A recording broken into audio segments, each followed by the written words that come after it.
start off with, this is my Sega Stadium Cross. You can see the Mortal Kombats are lined up there. This Sega Stadium Cross is a real pain in the ass to keep going, I gotta tell you. You know, between the bikes and the throttles and the bikes, they go left and right and they pop wheelies. And then one of the frustrating things is, and I could probably have this made custom, but the marquee is a plexi and it has a crack in it, but you can't find these marquees anywhere. I can't even find people that reproduce that particular marquee. So it'll be a really custom thing whenever I go to attempt to fix that little problem. But still, really cool game. There's Mortal Kombat 4. Revision 3.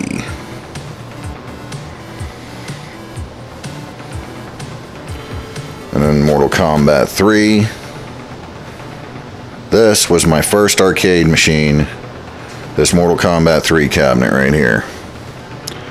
All these are dedicated cabinets. They're not well, one's a conversion, but it's still a Mortal Kombat. But the MK3 here was my first ever arcade cabinet. Back in 2001, I bought this from a local arcade. All I did was I said, hey man, you gonna sell this thing or what? And to my surprise, he sold it to me. It has needed a lot of work over the years, but I've kept it going. That's my baby right there, is my MK3. Very first machine ever. And really, at the time, it was only, what, 6 years old when I bought it? So still fairly new in the realm of arcades when I purchased it.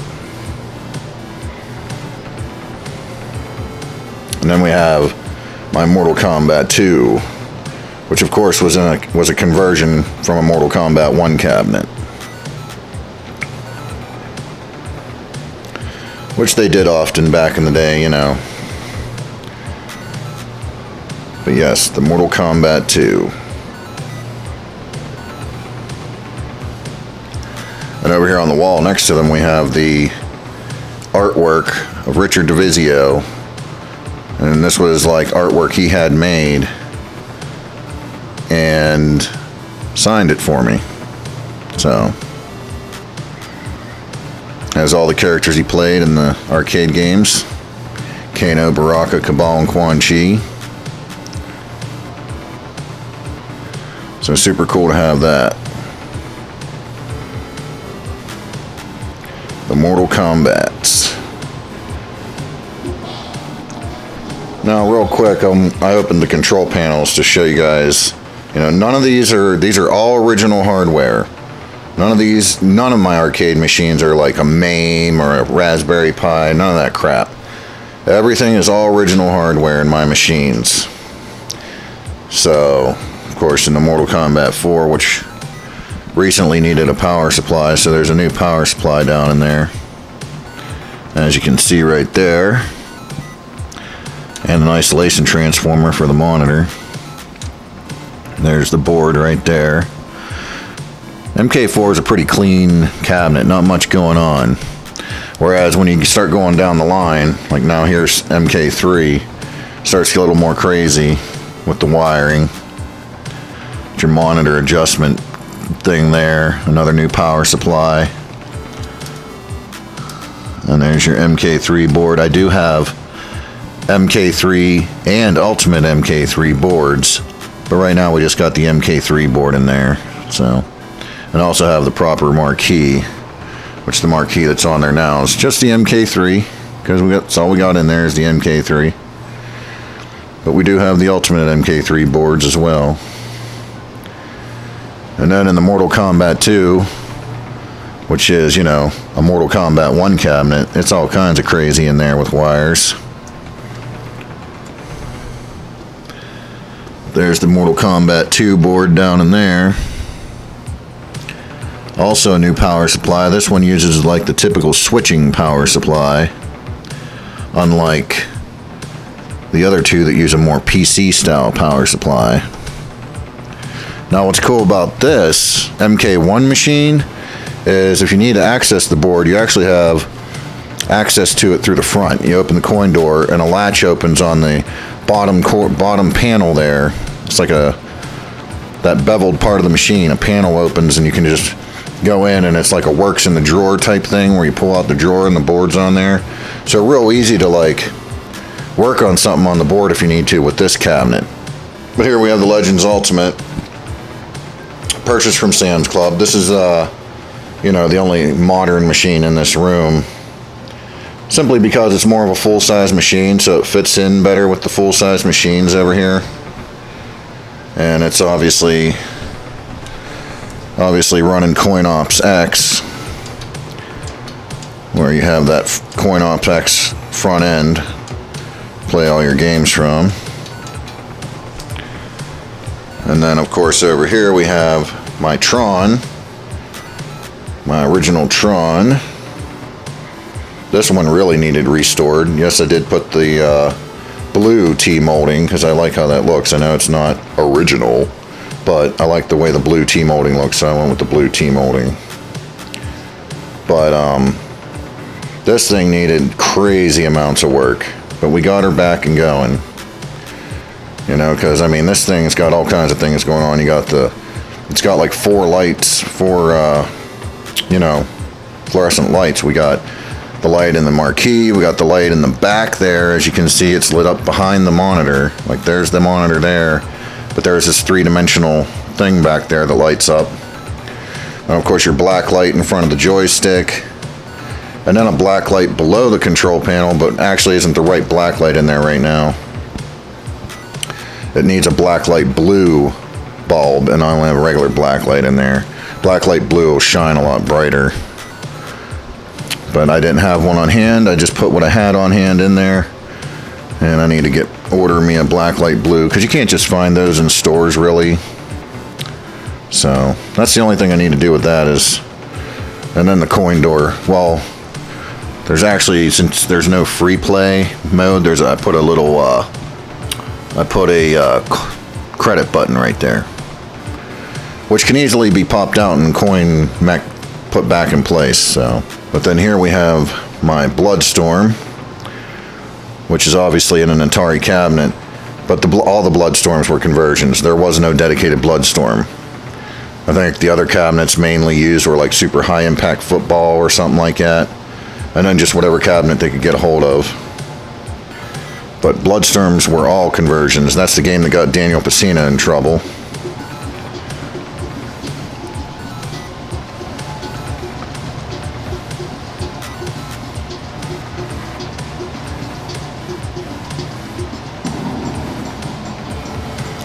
Yep, good old Bloodstorm, obviously the sequel to Time Killers.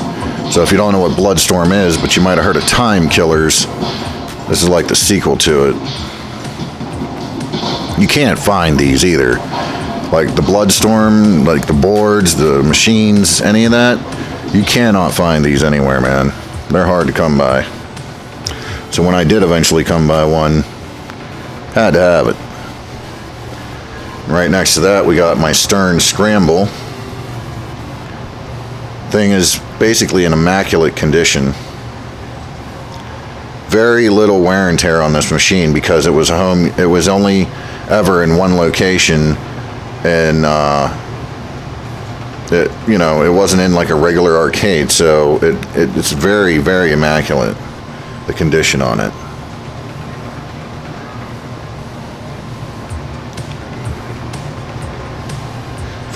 For the age that it is and the condition it's in is unbelievable.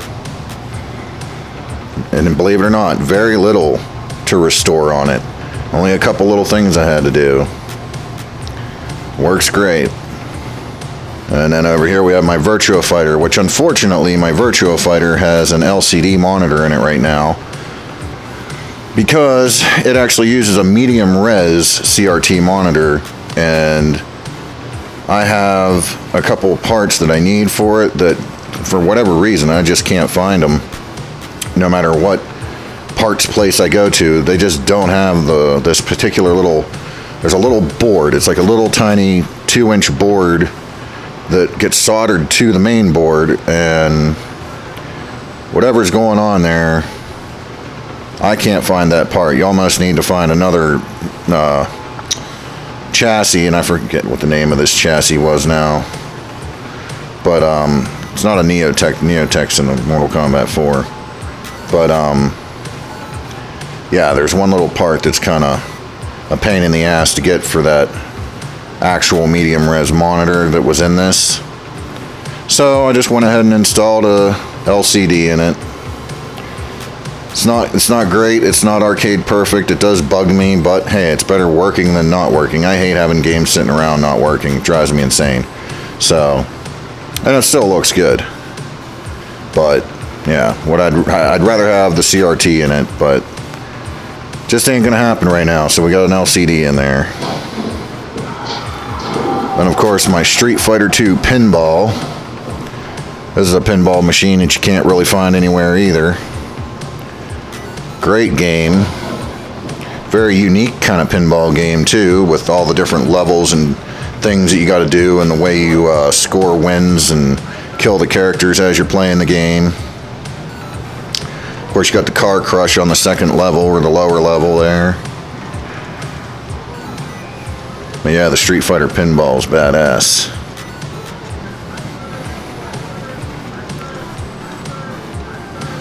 So now moving into the arcade 1-up room. We do have a dedicated room for arcade 1-ups here. We have skee-ball here. There's skee-ball. We got the Toy Shock pinball, which isn't that great, but I got a really good deal on it, and my son likes to play on it. But it really isn't that great. There's lag and stuff on the flippers. They made an upgraded board for it, but I missed getting on board with the people that make it. So, unfortunately, I don't know if I'll ever be able to get the upgraded board for it, but yeah, kind of, I mean, you can play it, it's playable, but the lag kind of really messes with you. So it's unfortunate, because I would love to have the upgraded board. That's why you gotta have the internet connection, man. You just plug it to the internet and it would have updated, but hey, you know, we have the Pac-Man Legacy Edition and the NBA Jam, and of course Big Blue, Street Fighter Big Blue, which we just did a review on. The NBA Jam stool there. Big Blue also has stool. And then, of course, the Teenage Mutant Ninja Turtles arcade 1-up 4-player.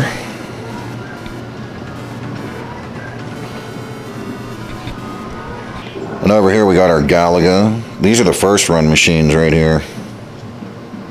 Centipede. That Centipede's actually, you know, good. It's, I mean, obviously not the proper cabinet shape, but at least it's the vertical monitor, right? Burger Time, which is, you know, when they first started to really make the cabinets look like the real cabinets. So Burger Time there. And of course we got Star Wars, the arcade. Pac-Man stool. Star Wars, the arcade, when they really started putting like the unique controls to these with that flight yoke. And here's the Golden Tee.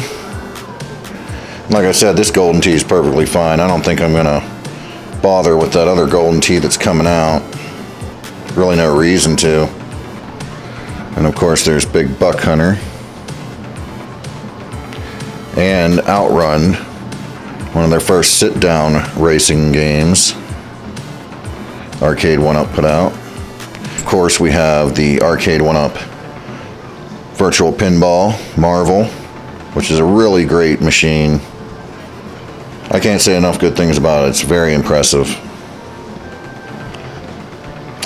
And then the Toy Shock one, which we talked about, but I'm not too fond of, but my son likes to jam on it, so, you know.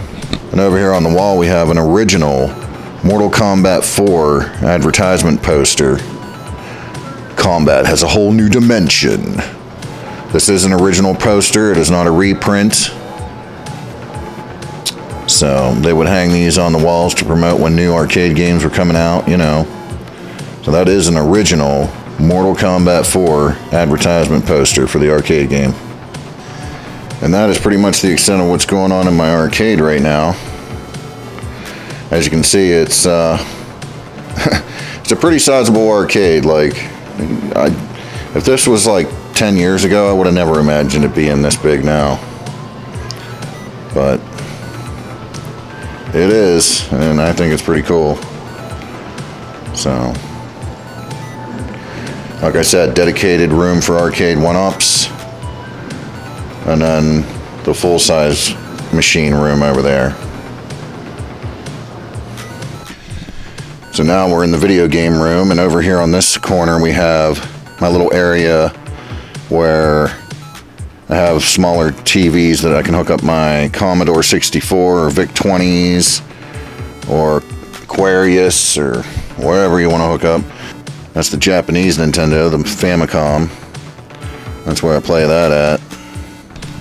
And over here on some of these shelves we got our Atari Jaguar, an extra Nintendo, GameCube, N64, another Dreamcast. They all do work. It's just that those are extras I have.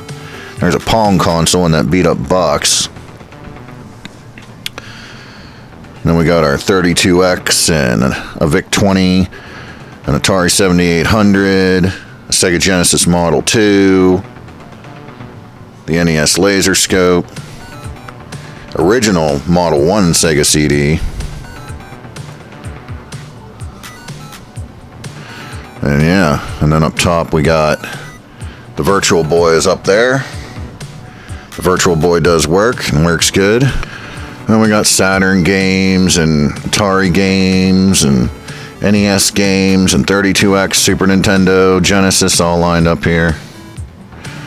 All of them are in the boxes. And then below that we got Atari games out of the box, Super Nintendo games out of the box, Nintendo 64 games out of the box, Famicom, there's some Super Nintendo games. We got Rob the Robot, fully functional Rob the Robot. We'll do a video on him one day. Power Glove, fully functional, even though, you know, Power Glove is god-awful. But it's fun to fool around with. Got some Intellivision games down there. Some modern games like Switch and Xbox and PS4. Super Game Boy, the Game Genie, original Nintendo Game Genie. And then my Nintendo collection, Nintendo cartridge collection.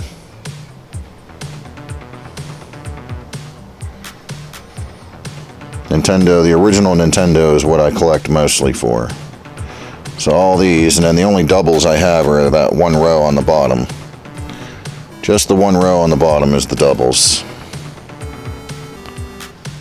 And then up top we got the NES Advantage, we got the Game Boy, the Nintendo Double Player, which is actually pretty much new in the box still. That Nintendo Double Player.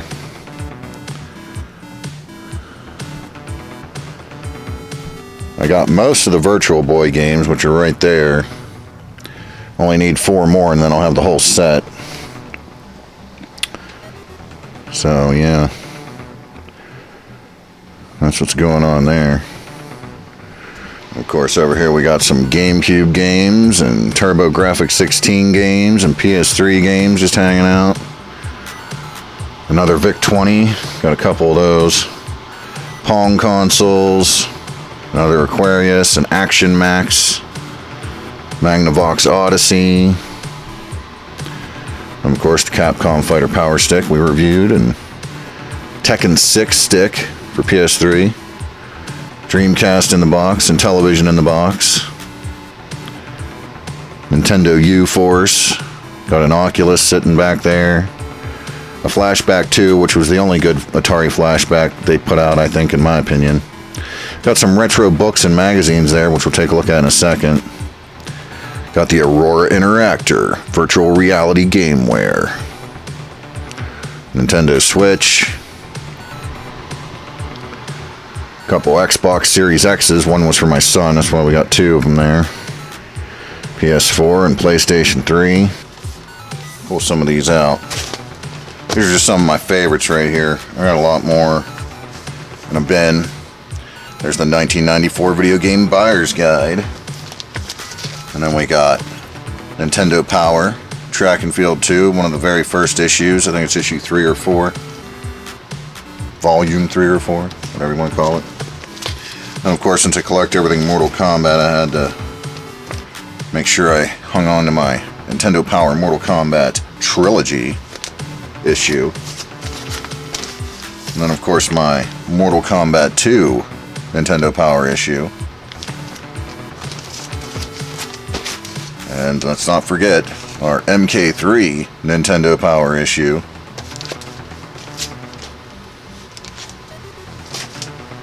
And we also got, well, some of these. We got the MK3 Arcade Secrets. The MK4 Official Arcade Secrets. Oops, there was something in there I missed.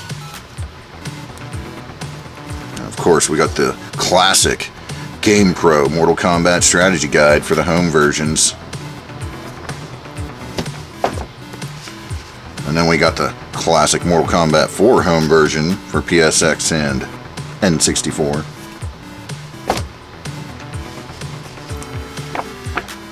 The EGM 2 Ultimate Fighting Games issue. See a theme here probably, people. Mortal Kombat 2, Virtua Fighter, and Super Street Fighter 2 Turbo on the cover. The 1993 Video Game Buyer's Guide. And then, of course, Mortal Kombat Mythologies Sub-Zero, the Strategy Guide. And then we have these fun little books here. Retro Tech, which is a neat book. We got The Game Console, a fun book to go through, some history. And this is one of my personal favorites right here, The Legend of Zelda Encyclopedia. And this is the special edition, the special limited edition that comes in a giant Nintendo cartridge sleeve, and the book itself actually looks like the gold Zelda Nintendo cartridge. Gold pages, all that good stuff. It's a full encyclopedia of the history of The Legend of Zelda, from back in the day to all the way up to, you know, what's on the Switch and stuff. Super cool. You can't get it like this anymore unless somebody has it or you get it on the resale or whatever, but this is a limited edition version. Of course, there's a standard regular version as well. And then these are cool, even though they're a little flawed. There's some flaws in these books, but this is the Super Nintendo Super Power book, which the book looks like a giant Super Nintendo cartridge. There's some mistakes in these books, but they're still fun to go through. And then same with this one, the Playing with Power NES Classics. This one has a number of mistakes, unfortunately. And then there's the book in this one, just looks like that. Whereas the box sleeve cover looks like the cartridge. So super cool, even though there's some flaws in here, they're fun to flip through. Tons of pictures and everything else to look at. Super, super fun. And then over here we got the IntelliVoice for Intellivision. We got that ridiculous virtual reality Stuntmaster headset that worked with Genesis and Super Nintendo. And it does work, but it's really not virtual reality, folks. So it's like watching a little tiny screen in front of your eyes. That's all it is. There's literally nothing virtual about it. Got some NECA video game figures. Got the limited edition Mario All-Stars for the Wii. Genesis Mini. Old split-second handheld game. NES Classic, Super NES Classic. Got a Dreamcast controller hanging out. And there's the Atari remote control wireless joysticks. A lot of people don't even know that existed, but yes, the Atari 2600 had remote control wireless joysticks, and they work really well, believe it or not. And then you have the PlayStation Mini as well. And over here we got the Super Scope 6, my Turbo Graphics. These are all still in the boxes. Everything's in there. You open the box and they fire right up. The only thing not in the box is my Nintendo action set, because it's actually over there under the TV. And you got your Atari 5200, which I actually repaired that. It wasn't working when I got it. That was something I reached back to get. That's not something I've had my whole life. I wanted one and I got one, but it wasn't working. But we fixed it. Original Sega Genesis first run box with Altered Beast. And of course your Atari video computer system, Atari 2600. So that's what's going on with that. And then last but not least, my old school CRT TV for my old games. Got the Power Glove sensor and Super Scope sensor there. Got the GameCube hooked up, regular Nintendo's hooked up, all work well. My Super Nintendo, my 32X, Sega CD Genesis, my Sega Saturn, Dreamcast, PlayStation 3, of course Super Nintendo. A Super Nintendo in the box right there. So there you have it. That is the current state of the arcade and video game room.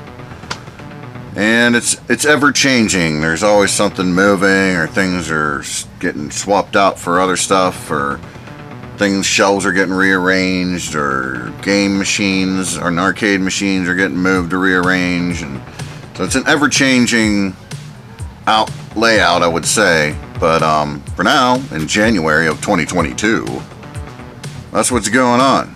So with that said, we'll catch you all down the road.